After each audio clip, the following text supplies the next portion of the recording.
வணக்கம். கொள்கையை ஊட்டுதலே முதல் வெற்றி. சேலம் வெல்லட்டும், இந்தியாவுக்கு சொல்லட்டும். என்னன்னு கேக்குறீங்களா? இன்னைக்கு முரசொலியில வந்திருக்கிற எடிட்டோரியல் பேஜ் ஆர்டிக்கல் இதுதான் பாருங்க. சேலம் வெல்லட்டும், இந்தியாவுக்கு சொல்லட்டும் அப்படிங்கிறது எதை இந்தியாவுக்கு சொல்ல வேண்டும் அப்படிங்கிறத மிக முக்கியம். அதை இந்த கட்டுரையில் மிக அற்புதமாக வெளிப்படுத்தி இருக்கிறார்கள். இன்றைய இந்தியாவின் தேவை என்ன என்பதை சொல்லுகின்ற உரிமை குரலாக இன்றைக்கு எடிட்டோரியல் வந்திருக்கிறது. அதுல மிக முக்கியமான விஷயம் என்னன்னா, நம்முடைய இளைஞரணி செயலாளர் மாண்புமிகு உதயநிதி அவர்கள் இந்த மாநாட்டின் கொள்கை முழக்கமாக எடுத்திருப்பது எது என்றால், மாநில உரிமை மீட்பு மாநாடு அப்படிங்கிறதுதான். மாநில உரிமை மீட்பு அப்படின்னா என்ன? இப்ப என்னத்துக்கு அதுக்கு தேவை வந்துடுச்சு அப்படின்னு யோசிக்கலாம் நீங்க எல்லாருமே. ஆனா சங்கிகள் எப்போதுமே ஒத்துக்க மாட்டீங்க. ஆனா இதுதான் உண்மை. மாநிலங்களுக்கான உரிமை, மாநிலங்கள் ஒவ்வொன்றும் தனித்தன்மை வாய்ந்தது, ஒவ்வொன்றுக்குமான தனி கலாச்சாரம் இருக்கிறது, முகம் இருக்கிறது, முகவரி இருக்கிறது என்பதையெல்லாம் மறுத்துவிட்டு ஒற்றை தன்மையோடு ஒன்றிய அரசு ஒரு இந்தியாவை உருவாக்க நினைக்கிறது அல்லவா? அந்த தன்மைக்கு எதிரான ஒரு உரிமை குரலாக இந்த மாநில இளைஞரணி 2வது மாநாடு இருக்கிறது அப்படிங்கிறதா நாம உணர வேண்டிய அல்லது உணர்த்த வேண்டிய ஒரு விஷயம். இந்த மாதிரி இளைஞரணி மாநாடு நடந்தப்போ நம்முடைய முத்தமிழறிஞர் கலைஞர்கிட்ட கேட்டிருக்காங்க, திடீரென்று இளைஞரணியை புதிதாக உருவாக்க வேண்டிய அவசியம் என்ன அப்படின்னு தலைவர்கிட்ட கேட்டப்போ தலைவர் அவர்கள் சொல்லியிருக்காங்க, கழகத்தில் இளைஞர்கள் அதிகமாகி விட்டார்கள், அதனால்தான் அப்படின்னு. அந்த முதல் மாநாடு நடந்தப்ப இந்த மாதிரியான ஒரு பேச்சு இருந்திருக்கு. அதே மாதிரி இப்ப 2வது மாநாடு இப்பவும் கேட்கிறார்கள், கழகத்தில் இளைஞரணி மாநாட்டை நடத்த வேண்டிய அவசியம் என்ன அப்படின்னு. அதற்கு மிகச்சரியான பதில் என்னன்னா, கழகத்தில் இளைஞர்கள் அதிகமாகிவிட்டார்கள், அதனால்தான் இந்த மாநாட்டை நடத்துகிறோம் என்பதான ஒரு பதில். உண்மையில் சொல்ல போனால் கருத்தியலோடு இருக்கக்கூடிய, சிந்திக்கக்கூடிய அல்லது கொள்கை பிடிப்போடு இருக்கக்கூடிய தமிழ் மொழி, தமிழ் இனம், தமிழ் மண், பகுத்தறிவு, முதுகெலும்பை நிமிர்த்தி வைக்கின்ற அந்த அச்சமின்மை, நிமிர்ந்து நின்று கேள்வி கேட்கின்ற அந்த துணிச்சல், சமநீதி, சமூக நீதி, பெண் உரிமை, இப்படியான பல விஷயங்களிலும் பல கொள்கைகளிலும் பிடிப்புள்ள இளைஞர்கள் எங்கே இருக்கிறார்கள் என்றால் திமுக கழகத்தில் தான் இருக்கிறார்கள் என்பதற்கு சாட்சிதான் நம்முடைய திமுக கழகத்தின் இளைஞரணி கூட்டம், இளைஞரணி தொண்டர்கள் என்பதை நம்மால் உணர்ந்து கொள்ள முடிகிறது. அதற்கேற்றாற் போல்தான் நாளைக்கு சேலத்தின் மாநாட்டுக்காக ஏற்பாடுகள் நடந்திருக்கின்றன. லட்சக்கணக்கான இளைஞர்கள், லட்சக்கணக்கான தொண்டர்கள் வந்து சேருகின்ற அந்த மாநாட்டில் அவர்கள் அமர்வதற்கான இடம், அவர்களுக்கான வசதிகள், அந்த வாகனங்கள் வந்து நிற்பதற்கான இடங்கள், இப்படி பலவும் அங்கே மிகச்சிறப்பாக ஏற்பாடு செய்யப்பட்டிருக்கின்றன. அதை தாண்டி வருகின்ற அத்தனை தொண்டர்களும் உண்பதற்காக உணவு ஏற்பாடுகளும் மிகச்சிறப்பாக செய்யப்பட்டிருக்கின்றன என்பதெல்லாம் நமக்கான நல்ல செய்திகள், மகிழ்ச்சி தருகின்ற செய்திகள். இதுல இன்னும் கொஞ்சம் டீகோட் பண்ணணும். என்ன அப்படின்னா, 1960களில் தான் இந்த இளைஞரணி அப்படிங்கிற ஒரு சிந்தனை நம்முடைய திராவிட முன்னேற்ற கழகத்திற்கு வந்திருக்கிறது.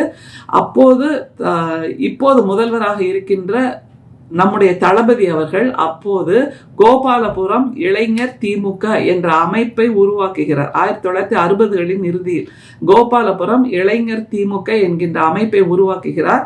அப்புறம் 1980 ஜூலை 20 மதுரை ஜான்சி ராணி பூங்காவில் நம்முடைய முத்தமிழறிஞர் கலைஞர் அவர்கள் இளைஞரணியை உருவாக்குகிறார் என்பது வரலாறு.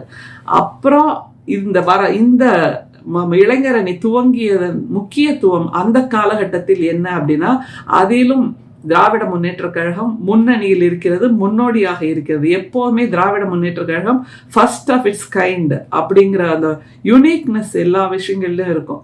அதே மாதிரி தான் இந்த இளைஞரணியும் ஒரு யுனிக், ரொம்பவும் வித்தியாசமான புதுமையான ஒன்று. ஏனென்றால் ஒரு மாநில கட்சியில் இளைஞரணி என்று ஒரு அமைப்பை உருவாக்கியது இந்தியாவிலேயே முதல் முறையாக திராவிட முன்னேற்ற கழகம்தான்.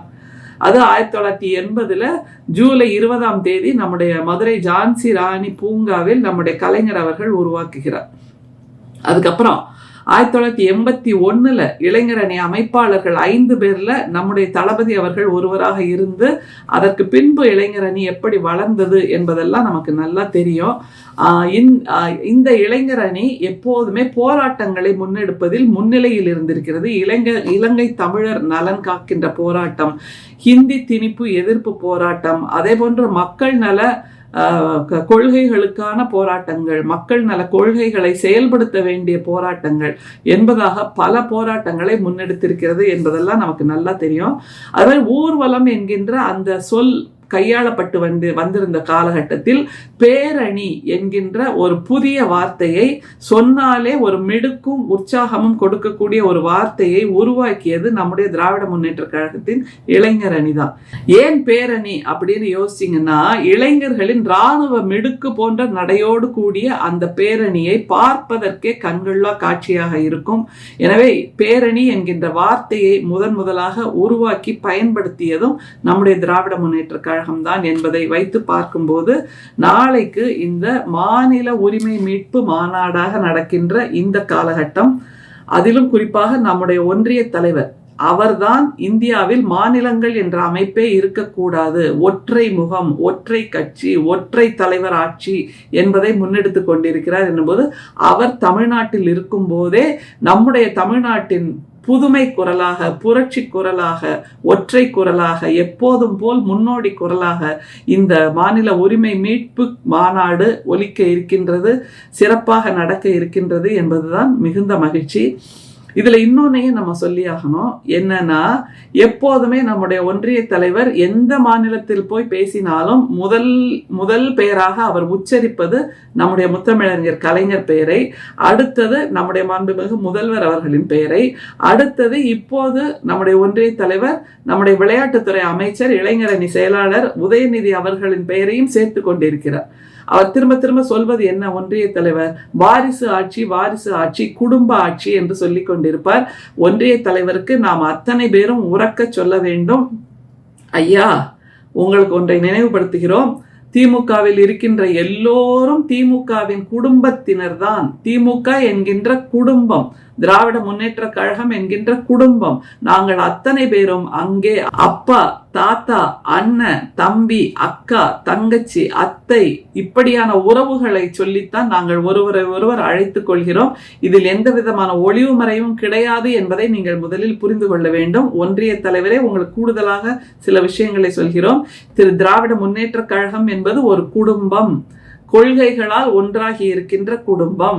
இங்கே எல்லோருக்கும் ஒத்த சிந்தனை தான். என்ன என்றால், தமிழ் மண், தமிழ் நிலம், தமிழ் மக்கள், தமிழ் மொழி, தமிழ் பண்பாடு, இதை உறக்க பேசுகின்ற, உயர்த்தி பிடிக்கின்ற கொள்கை தான் திராவிட முன்னேற்ற கழகத்தின் கொள்கை. அந்த கொள்கை பிடிப்பினால் உருவாகி இருக்கின்ற திராவிட முன்னேற்ற கழகம் என்கின்ற குடும்பத்தின் வாரிசுகள் தான் நாங்கள் அத்தனை பேரும் என்பதை நீங்கள் புரிந்து கொள்ள வேண்டும். உங்களை போல் காக்கா கூட்டத்தை எல்லாம் ஒன்னா சேர்த்து வச்சு நாங்கள் இப்படி இயக்கமாக மாற்றவில்லை. எல்லோரும் நாங்கள் கொள்கைகளால் ஈர்க்கப்பட்டு கொள்கைகளால் ஒருங்கிணைக்கப்பட்டிருக்கிறோம் என்பதை நீங்கள் புரிந்து கொள்ள வேண்டும். அதை தவிர இன்னொன்னு, வாரிசு குடும்ப ஆட்சி அப்படிங்கிறீங்க. போன ஆண்டு நீங்கள் தான் அந்த விஸ்வகர்மா திட்டத்தை உருவாக்கினீர்கள். அதுல சொல்லப்பட்டது என்ன? அப்பா செய்த வேலையை தான் மகன் செய்ய வேண்டும். அதுல யாரு? அந்த மேல் வர்ணம்னு சொல்கின்ற அவர்களுக்கானது அல்ல, மீதி 3 வர்ணங்களை உருவாக்கி வைத்திருக்கிறார்கள் அல்லவா அந்த ஆரியர்கள்.